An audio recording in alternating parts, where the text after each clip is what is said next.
We have risen from the ashes to school the masses. Hello, everyone. Welcome to another edition of the Scholars Wrestling Show. I am your man behind the microphone, Scholar Jeff. To my right is Scholar Tarek. How's it going tonight, sir? Really? You're just going to just introduce me like that? I'm sorry. How many times do I have to keep telling you with every introduction, you have to introduce me as your reigning, defending, undisputed Scholars of Wrestling Heavyweight Champion. The gyrations are real, man. Yes, and joining us this week, much less bearded but much more tattooed, our man Charlie, of the host of the upcoming show, Let Me Ask You Something, Brother. Charlie, welcome back to the show. Why, thank you. Again, it's good to be here. You're failing in your introduction. It's going to be, let me ask you something, brother.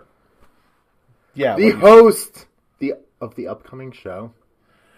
Let me ask you something, brother. Let me ask you something, brother. There you go. Yeah, so check it out. There's going to be links across the internet. Check it out. It's coming soon. But before we get to that, guys, we had a pretty substantial pay-per-view this past weekend, didn't we? This is. And I will just gladly say to our audience, welcome to the TLC review of the Scholars of Wrestling show. And we got to point it out. I will thank you again for this. Thank you for my ugly Christmas sweater of the dead man. You're quite welcome. That's nice. If you're not watching our video feed right now, you are in dire straits. Yes, this is the last show before Christmas, so we of course had to break out the ugly Christmas sweaters. The Scholar Tarek, the champ, has Undertaker. I got the Ultimate Warrior, and our man Charlie has an elf with legs. Yet not wrestling related, yet still festive. Yes. I'm pretty sure elves have had something to do with wrestling at some point. But that's neither here nor there, because we got to talk about TLC 2018, don't we? We sure do. Yes, so let's get right into this. Starting with the first kickoff match of the evening, Buddy Murphy defeating Cedric Alexander. I did not catch the pre-show. Neither did I, so yes. This is on Tarek.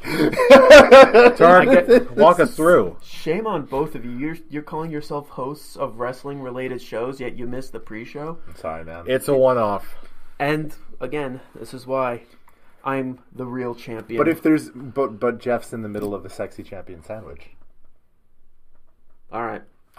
One thing I can definitely say, it is a little disappointing to see the Cruiserweight title match be pushed back to the pre-show, but all in all, it hasn't changed anything on when it comes to Cruiserweight Championship matches. It was a very good show. Very good match between the two. Buddy Murphy taking the win again, keeping this title reign going, and I was thrilled to know he retained. With the Cruiserweights slowly transitioning onto the Raw and SmackDown, hopefully we get to see Buddy Murphy on either Raw or SmackDown soon. Mm-hmm. But yeah, it was a very good match, and I wouldn't expect anything less from these guys right now.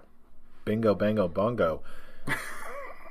Bingo, bango, bongo. Yeah, I'm trying a new catchphrase. I think you got to keep trying. Yeah, I think you gotta stop watching. I think you gotta just lay back on watching Meet the Fockers. Of course.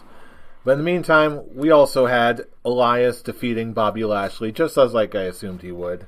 Okay. The one thing that I have to say about this, they were building so hard that if you went and grabbed the guitar, you can use it as a weapon. If I knew that was the way you would actually win the match, which is apparently a very last-minute decision, if it was thrown on the pre-show, another last-minute decision, it definitely would have affected my prediction on this one. But it's still the fact of, other than the actual match results itself, I was predicting Elias was going to be the one taking that guitar shot. So, for a ladder match, it was all right. Not particularly fond of this feud right now. I feel like the ladder, as I said it last week, the ladder match stipulation was kind of wasted for this match. And Bobby Lashley glutes. As we know how weak Raw's been lately, like, I haven't been I've been paying attention to pieces of Raw here and there, and I made my picks for TLC Saturday, and I was going down the list of matches and saw that it was a ladder match between Bobby Lashley and Elias, and I'm like, wait a second, how can the two of them even have a ladder match? And then I read in the description that it was for a guitar, and I'm like, this is silly. This is really silly. But I'm glad that Elias won, even though he got beat with the guitar afterwards. But they got to keep the Elias build strong, because as long as he doesn't make any personal screw-ups, he's an instant star. Yes, he's in great shape, and I think this is just a holdover until there's bigger and better things for both men. But until then... You guys are more optimistic than I am. I think about Elias? About both of them. Why aren't you optimistic about Elias? He's a great guy that gets great reactions from the crowd, but I don't see him going that far up above more than the Intercontinental title. Ooh. Hey, even if that is the case, even if that is the case, I can see him doing an excellent job with the Intercontinental title and still being over. Fair, but I see him going beyond. I see him going beyond, definitely. And I thought he was optimistic. So, yeah, you're just... I was going to say you're meeting an optimistic sandwich, but yeah, you're not quite yet. No. I'm not in the sandwich. No, yeah. I'm the bread. Yes. I'm still the bread of the champion sandwich. Which, speaking of which, Charlie, why'd you put your title down? Because I don't need to gloat the whole show like you do. Oh, snap. Anyway. It's not gloating. Or maybe I do. Yes. It's not gloating. It's holding your championship with pride. Which, with you automatically putting it down, you have no pride with your belt. Mine spins. Yours is a replica belt. Mine's custom-made championship for our show. Well, mine can be for my show. Speaking of championships, R-Truth and Carmella defeated Jinder Mahal and Alicia Fox. Why wasn't this on the pre-show? Because R-Truth and Carmella are on fire right now. I wouldn't say they're on fire. They're just R-Truth is Vince McMahon's best friend. That's really it. And I threw this idea on Twitter, but like a bunch of jackasses, you and Brian didn't answer this one. How would you feel about next year's Mixed Match Challenge, keeping the stipulation that the winner of it gets the 30 spot in the Royal Rumble, but they change it where it's only Raw and SmackDown teams facing each other, set in the same format as the G1 Climax, and the ones with the best score fight in the finals for the number 30 spot, Raw versus SmackDown match. I'll tell you what. Again, I honestly did not see this show up, but if I did, I'd say I love that idea. There definitely seems to be a following for the Mixed Match Challenge, especially if they add that stipulation to it and actually give it legitimate stakes. You could dramatically, I think, increase the amount of viewership you get for the Mixed Match Challenge. Not to mention that by extending the program, you could get some pretty steep drama.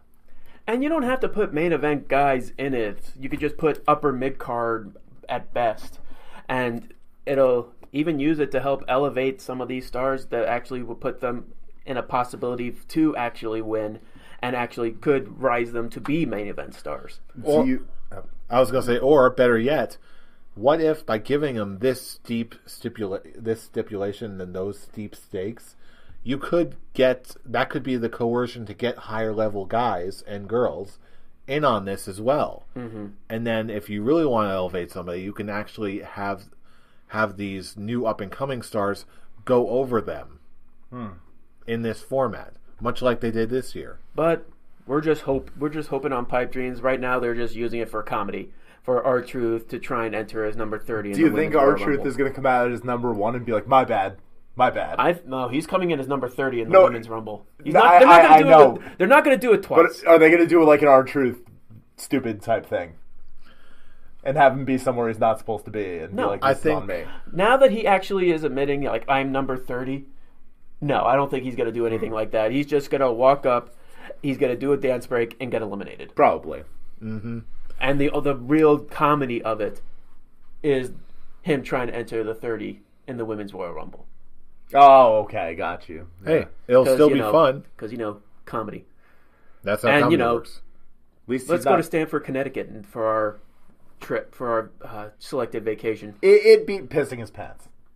It did. That was a stipulation not needed. And how long did this match go? Like 3 minutes? Not even? Yeah, it really wasn't that long of a match. Again, I'd have to ask, why wasn't this on the pre-show? Especially since the pre-show's on YouTube. It's free on social media. Is it really now? It's been that way. Oh, really? Yeah. Oh. Pre-shows have always been on either Facebook or YouTube. And you figure, with the whole tournament was on Facebook. It should have been on Facebook. Yeah. Yeah, why wasn't this on? Because no one gave a shit about that. Yeah. You open this match, you open the event with this match. This is the perfect example as how we put it on the show, an appetizer. Mm-hmm. It should have been this first, and if you wanted to keep the Cruiserweight title match on the pre-show, have that be the main event of the pre-show. Just, why did this match be on the show? Not a great start. To set the stage for something a little bit more big, meaty, and substantial. Just like this next match where the Bar defeated the Usos in the New Day. This was a good match. It legitimately was. It was a great match, but I didn't like the outcome. How dare you talk down on Cesaro? I'm an Usos boy. Hey, with how things went on SmackDown, I'm actually really looking forward to things to come for this the SmackDown Tag Team I ain't division. even mad. Yeah, the division blew up on Tuesday. Mm-hmm. Which, the best way to really describe this match is, it was a great match, but it was like a main event of SmackDown. We know that these three are capable of so much more, but for the time they were given, they took the ball and ran with it. And now with Anderson and Gallows now a part of it, Sanity's now a part of it. All right, I love that Sanity's in there. Mm-hmm. Yes, brilliant stuff ahead. But first, I was kind of caught off guard by this one. Braun Strowman defeated Baron Corbin, which I think I predicted. No, yeah, we all predicted this. I don't think any of us predicted the way this was going to go down. Did we? You picked Baron Corbin. I because I thought that this was where, like, the match itself. I thought that they were gonna proclaim Baron Corbin because Braun was out with his injury, and then, like, Bray would show up and, like, take out Baron Corbin or something, like to take down the machine type thing. Okay, I threw this idea to Jeff on our prediction show, and it affected how I predicted my matches. I was predicting Lashley and McIntyre winning their respected matches, and so when it became Baron Corbin and Braun Strowman, they're out there with him, getting ready to celebrate that he is now the full-term general manager. Yeah. But Braun would come out and actually do put on some form of fighting, but obviously not to the extent, because apparently he was not fully healed enough that he actually could take a bump. Yeah. But how I booked is that I thought he would actually take a bump or two, then that he would try and fight back against Lashley, McIntyre, and Corbin, but he's still injured. He's getting overcome. And then Bray would make the save, clear house, and that would give Braun the win. Yeah. But there was a lot of speculation on Bray showing at this pay-per-view, and now he's making all of these cryptic goodbye tweets, and it's very interesting on where he's going to go with that. Instead, the D-list of Raw brought Braun Strowman the win. And Apollo Crews. Yeah. Rude and Gable. The D-list of Raw brought on. Hey, Finn Balor is not a D-list superstar. No. Finn Balor is actually one of the few reasons why I still watch Raw. So the exception proves the rule. And come on, Bobby Roode and Chad Gable are awesome. But they're just booked so poorly. Hey, they're facing the Revival next week. That's gonna be a great... But it's a pity championship run. I don't care. They're the tag team champions, and they're actually now looking like a good actual tag team. They're dressed the same. They're wearing similar tights. I was a big fan of Roode and Gable when they first got together. I'm glad that they won the tag titles, even under stupid circumstances. Well, we'll see where they go. And how do you guys feel? I guess this is a Scholar's Quick Talk. How do you guys feel about